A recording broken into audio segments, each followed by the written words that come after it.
Hello, you wonderful people, and welcome to another episode of Centric. This being a show where I talk about crime dramas that I watch. For today's episode, I'm going to talk about episode 7 of Leverage Redemption. A lot of really interesting things went down in this episode, so let's break it down. Well, first and foremost, it was actually kind of a scary circumstances of kind of the case that they kind of got in this episode, where a woman, Libby, is trying to get away from her abusive ex, who's also a cop. But the fact is, Hardison had already used an algorithm to basically wipe her identity off the internet. Like any photo recognition type of stuff, it's that would all get removed from the internet. The stuff that you're aware of as well as the stuff that you weren't aware of. But it's okay, so how did he find? And it turns out this is at first they're kind of wondering okay, maybe he did it analog, maybe he was able to find some photos or something at the local police department in Arlo, and it's but it turns out there's a lot more going on. It's actually a very powerful, sophisticated recognition system known as Searchlight.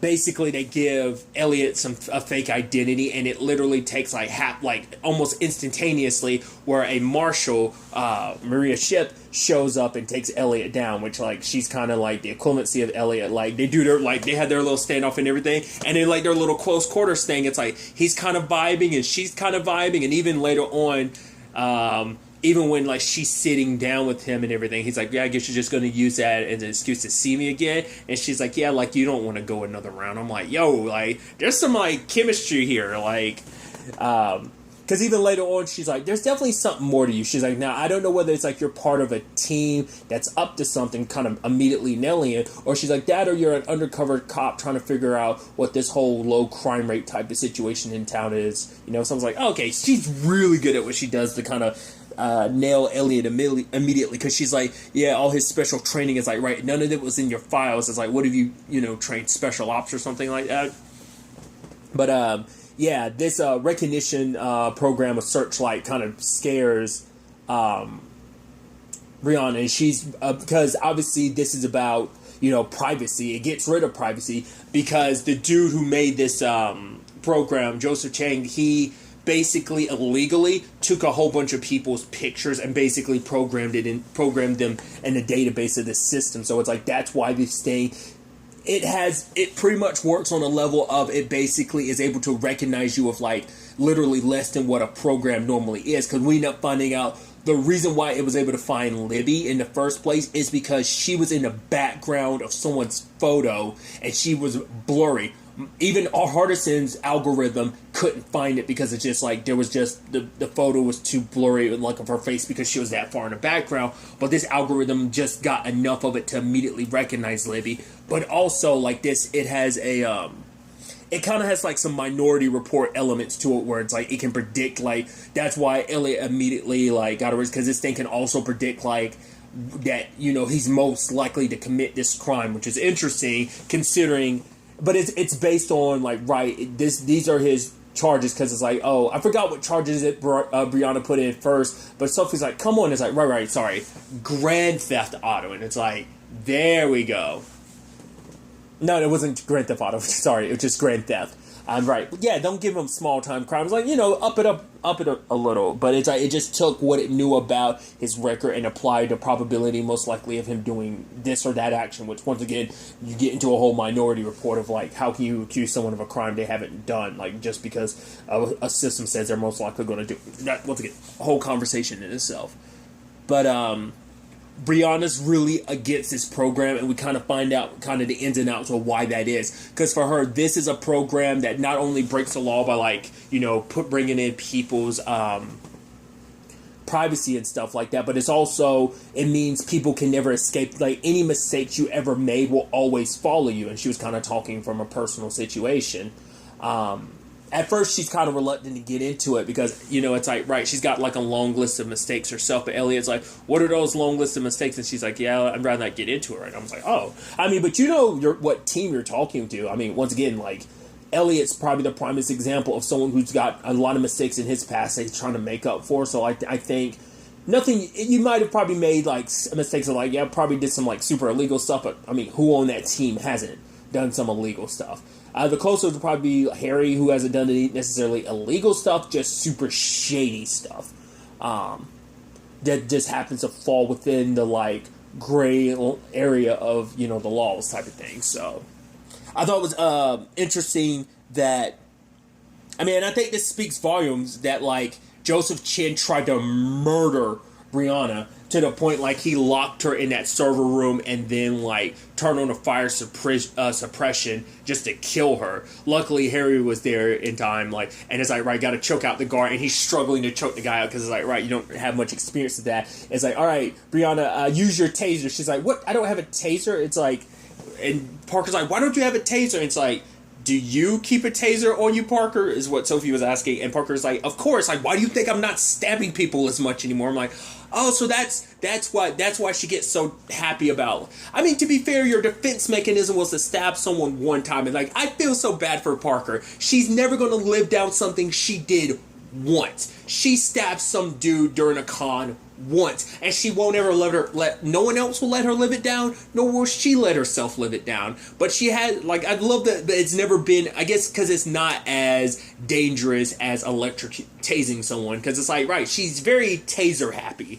Because, like, that happens a lot when she'll tase someone. She's all about it. She always has been. But I'm like, it's interesting to know, like, oh, so that's always meant to be your, like, substitution for stabbing people? Which is actually crazy when you think about it. Because, like, if her natural instinct is to stab people and tasing them is kind of her, like, substitute for it, imagine every time she's ever tased someone over the course of the series, like the original series, even this series, it's like, oh, so that's just her substitution for stabbing someone. It's kind of like, almost like, and, people have, like, oral fixations, like, when they don't, like, they stop smoking, so they find, like, another substitute to kind of fit that oral fixation. I guess she's got, like, that motor function of, like, I naturally want to go to stabbing someone, but I'm going to tase him instead. It's interesting when you overthink it. But yeah, once again, it's like, yeah, he straight up tried to kill Brianna. For her, it was like the first time that's ever happened before, but more so than anything, she's just trying to, this guy is basically going to bring the end of privacy. But basically, it turns out he's actually trying to sell this algorithm and this system of Searchlight to other people, in particular RIZ, which I love. Brianna's like, oh, like, do you remember them? And Elliot's like, yeah, I remember them. And it's like, right, a company like that could do whatever they wanted with that. They could hide certain people. Like, oh, you want our services? Right, we can hide you with this Searchlight. Because even Joseph was able to hide himself on his own, like, programming. Like, he made sure, because that's the irony behind it. Like, a guy that's basically using his technology to expose everyone's privacy is super private himself, to the point none of his, like the only thing they know is that he was kind of in the gaming biz for a while, but he basically ducked out after getting like a couple $100 million because he ended up taking children's data that he was acquiring from the game and selling it to companies, and he kind of got busted for that. So now he's kind of moved into tech, and that's where, like, this all turns out. He's actually kind of a high-strung dick, which is interesting, because, like, he's very particular about wanting things a certain way. Even the guy that's setting stuff up for him, Buddy, is trying to get him someone to kind of teach him how to, like, be a little more, because obviously it's like, oh, you're one of those genius types, so you need someone to kind of ground you to be a little bit more quote-unquote human. And I love that, like, Parker's laughing, be like, what kind of, like, person needs a coach to teach them just how to be a normal person or whatever? And it's just Harry and Sophie aren't saying anything. They're just kind of looking like the irony. Because even I'm like, that's ironic for Parker to say that, because she literally kind of confirmed it to Sophie a couple episodes ago about the whole thing, like, her and Hardison made a system for her when it came to her grifts, like, of, like, right, when you're pretending to be someone, like, okay, someone says this, you respond this way, that whole flow chart. And, Sophie's like, is this how you, like, interact with is this how your interactions are like with everyone? And it's like she kind of confirmed that, but I guess it's different. Like, right, this is a flow chart. This is different from actually having someone coach me. I guess that's where she sees the difference. But still, that's really interesting. I love Brianna using her little. Did she call it Frodo? Yeah, like her little drone, and it's like, but an electrical fence is like 50 feet in the air. It ended up electrocuting it. I also love when like Elliot pulled out the knife. She's like, "What you gonna do with that, man? Put it that way. You ain't cut nothing." Because it turns out he's got like a super smart house, which was interesting. Which, when you hear the word smart house, all I can think of is the Disney movie Smart House. Which, if you don't remember, Katie Seagal was the smart house. Kind of forget that from time to time. I'm like, right, Katie freaking Seagal, man. That's so crazy. Regardless, but his smart house is named Elena, and it basically does everything for him. It's like, right, it's running through like how he should, like, oh, if the person says this, and then, you know, Joseph responds what he's supposed to say. It keeps his biometrics and stuff like that. Kind of does everything. It's scary how powerful that thing is. Even to the point later on when Sophie and Parker were able to get inside of us, because they basically messed with him. Which, again, I like those little things where they basically put themselves in the cons. They put themselves in a position where the mark is someone that contacts them. And, you know, obviously it was Buddy that set it up, but he's the one that was like, right, here's some people that are going to teach Joseph to be more, you know, communicative, you know, and more quote-unquote human. But obviously it's like messing with the leg on the chair. He showed up at a meeting late. The drink was wrong and everything, which I also love how they were able to get the person who runs the place away. It's just like, right, you know, Sophie and Harry made it seem like it was kind of like a kink of theirs to like, it was kind of a little bit like a role-playing type of situation. I was like, that's interesting.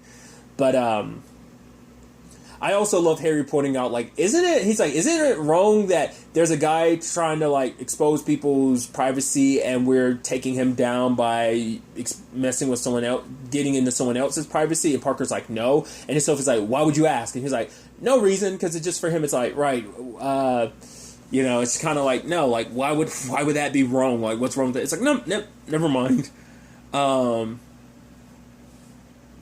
But also a part of this whole situation is, you know, Brianna not feeling as confident. Because I think for her, like, she came into this, like, you know, being a new kid on a block initially, being like, nah, I got this. Like, Hardison, you're very old school. But even she recognizes, because, like, she's constantly being told about, like, how awesome Hardison is. So, like, she feels like she doesn't compare. And it's like, right, this guy ended up beating Hardison's algorithm. And then Elliot says, like, a super sweet thing of, like, this guy can't touch Hardison. It's like, right, because both Nate and Hardison have said that he is the Hardison's the smartest person they know. But also it's like, we wouldn't be asking you to do this if we didn't think you could do this. And Elliot's like, I know you can do this, you know? And then even later on, I thought it was really sweet when they told her, like, right, we're not trying to compare, like, we should have told you from the beginning, we're not trying to compare you to Hardison, we just want you to be you. I also love that she's like, it's like, right, we're going to get you a selfie with that smart house, and then you're going to send that photo to Hardison. She's like, you want to be in this selfie? And he's like, I don't do selfies. But I this thing started running Parker's facial recognition, even in the bathroom. It follows you. It recognizes, like I said, biometrics and even fingerprints when, like, Sophie touches a counter. It's just like, it's scary, just like how powerful this thing is. It's just like, right, it's kind of the worst enemy to them because they can't, like, obviously, Elliot, Brianna, and Harry can talk to them, but they can't respond without this thing most likely picking up you know, Parker or Sophie talking. Which I also love. It's like, right, we're going to burn him. And then Harry's like, right, metaphorically. And Parker being like, oh, I wanted to burn it to the ground. And then Elliot's like, I was going to blow it up. Then you can burn it to the ground. And then you have Brianna being like, oh, yeah, fire just solves everything. And it's like, Parker told me that. And they kind of high five. Which I wonder, once again, I don't know if this is some of my brain making reaches where there aren't any, like kind of pulling at threads that aren't really there. I wonder if that's supposed to be in any relation to, like, in the final season, there's that domestic terrorism situation that Elliot, Hardison, and Parker dealt with in the final season, where basically it was like, I forgot what the thing was that he was working on. That mad scientist, and they ended up being able to beat it by, like, burning it, like, because fire was the only way to beat it. So I'm wondering if in that whole burning something thing, was that in correlation to that, or is that just another thing?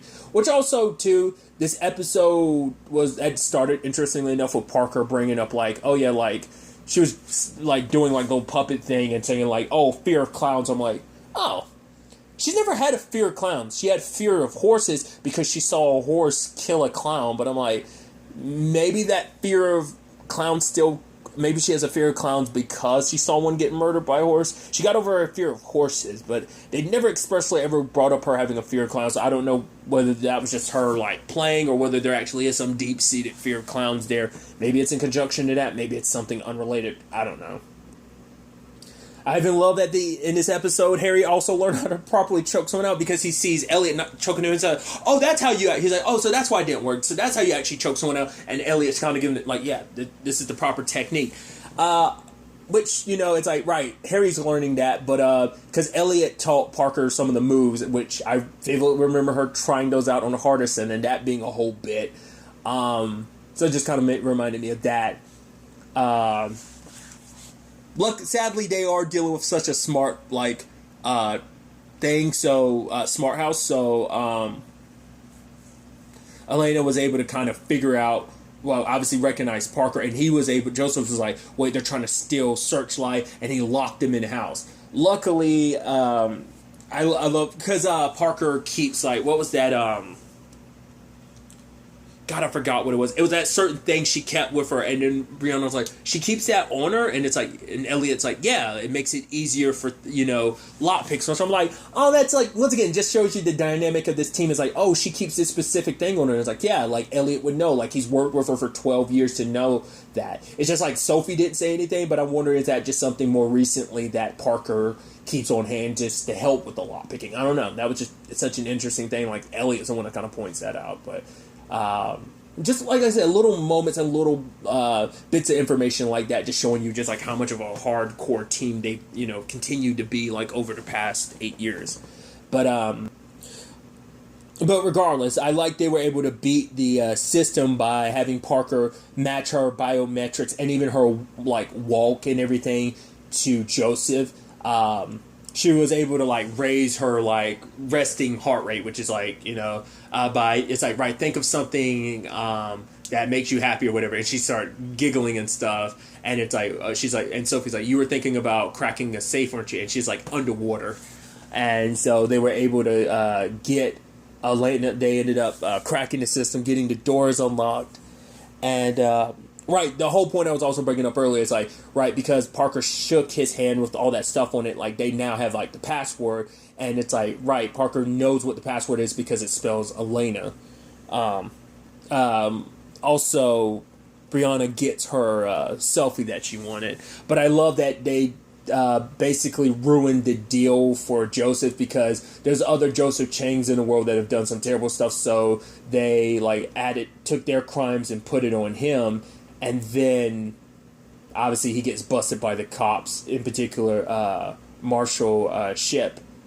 And so, granted, he gets released later, but, you know, he doesn't have everything anymore. Like, Elena was taken from him. It's like, right, now it's been programmed to kind of serve us, which part of me is like, oh, are we going to will that be kind of a background thing? Will they be able to keep Elena? Because, like, it's like, right, you should probably sign this house over to us and stuff like that, because you're going to be facing, like, a $500 million lawsuit for all the, like, the privacy laws you broke and stuff like that. But I'm wondering, like, could this potentially lead them to having sort of, like, how, like, Elena's their Gideon, and Gideon, I'm referencing Gideon from Legends of Tomorrow. Yes, she's a version of Gideon's in Flash, but obviously that's that version of Gideon personality and all that wise, we got to learn a little bit more through Legends, so that's my go-to.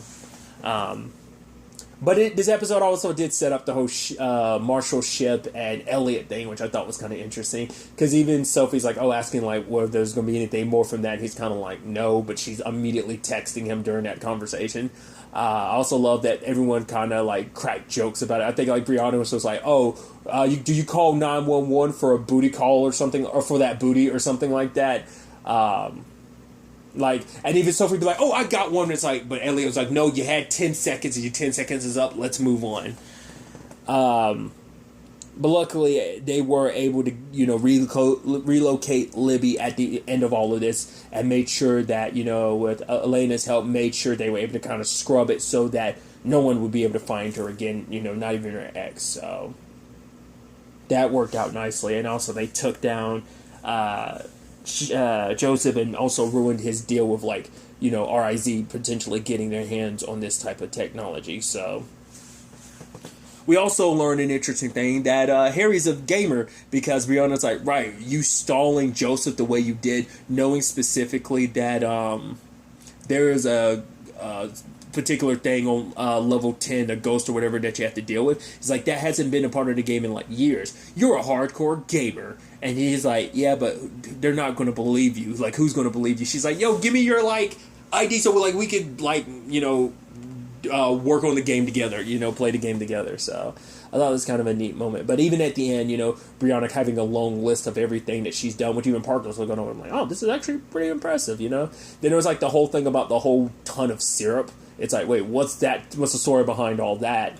Because we had learned, like, because she's like, right, no one ever asked about why I was here in the first place, but it's like Parker knew, because she's like, yeah, didn't your Nana say it's because you crashed Twitter? It's like, no, like I crashed like an FBI thing, which is why the FBI is after me, but I also crashed Twitter too. So I thought it was really interesting that we've kind of got back-to-back Brianna developing episodes. I guess it's almost kind of like not necessarily an even split, because I think there's been like a lot of development on like smaller parts, because we've had full series of developing like, you know, Sophie, Parker, and Elliot. And even though he's not in the show much, like we've already got like a lot of Hardison's development. So obviously the show is going to focus on Harry and Brianna's development, their stories more so, like, you know, but it's like we've been getting quite a bit, you know, I think it's kind of probably half and half, like half the season's been developing Harry while also developing Brianna. I think that's just kind of interesting. It's just because we got 2 episodes back to back and developing her, like, you know, so I'm really interested to see where everything takes us next episode, I believe, which should be the season finale, because it's only 8 episodes. So I'm interested to see how the season ultimately ends up wrapping up.